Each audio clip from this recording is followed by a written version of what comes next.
Ngayon, sabi niya, pupunuin daw ng bunga ang buong sanlibutan. Ano raw ang bunga? Miyembro.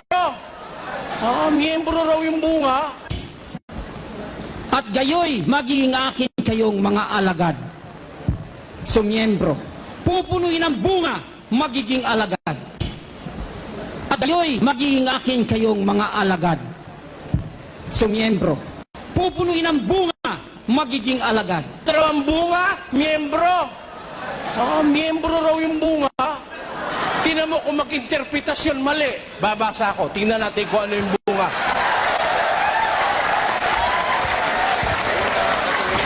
Ano ba yung bunga? Ano yung bunga? Atin nga. Ako ang puno ng ubas. Sino ang puno ng ubas? Kristo. Kayo ang mga sanga. Sino ang sanga? Mga Kristiyano.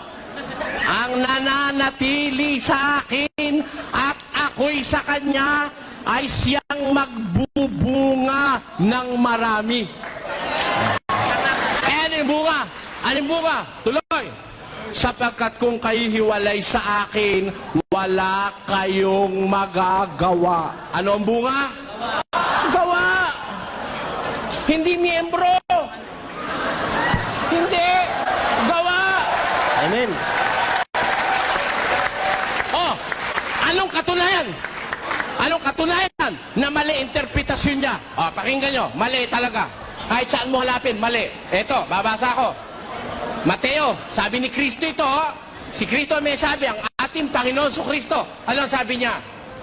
Mag-iingat kayo sa mga bulaang propeta. Yung manlulokong mga ngaral.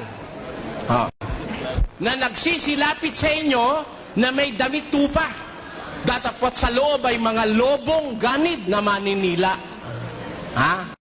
Ano ngayon? Sa kanilang mga bunga, inyong makikilala sila. Anong bunga? Tao? Miyembro? Alagad? Tuloy natin.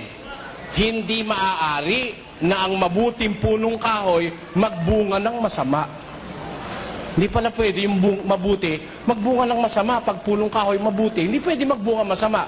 Si Kristo po ba mangangaral o hindi?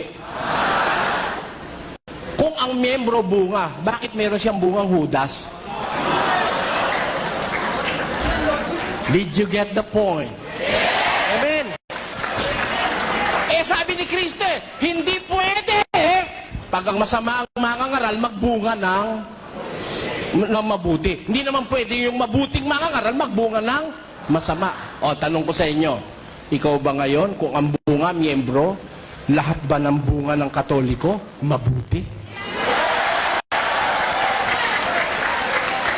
Tanong ko rin, lahat ba naman ng Katoliko, masama?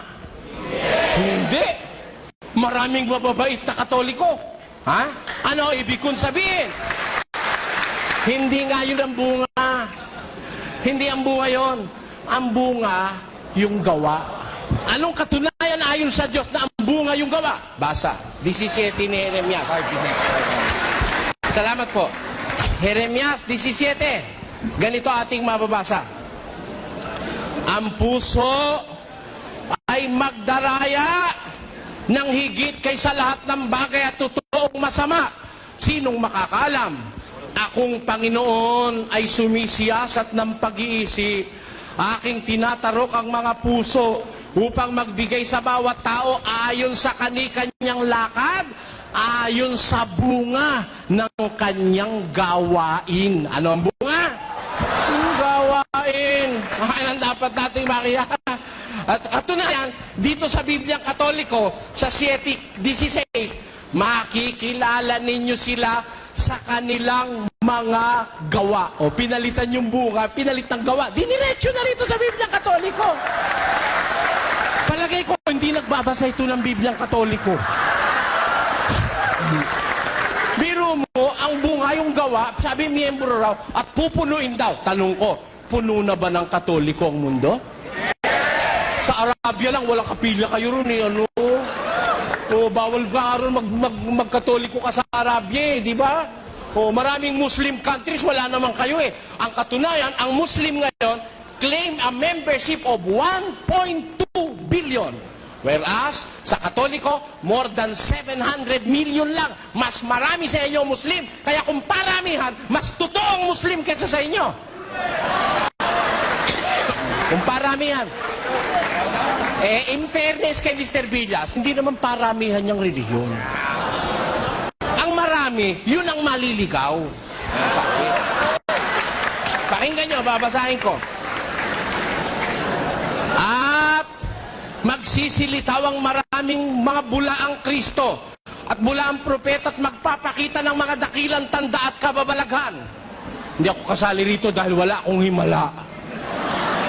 Wala akong kababalaghan. Ito, mga magpapakita ng kababalaghan. Ano pat ililigaw kung maaari? Pati ng mga hirangan. Yan ang mga nagliligaw.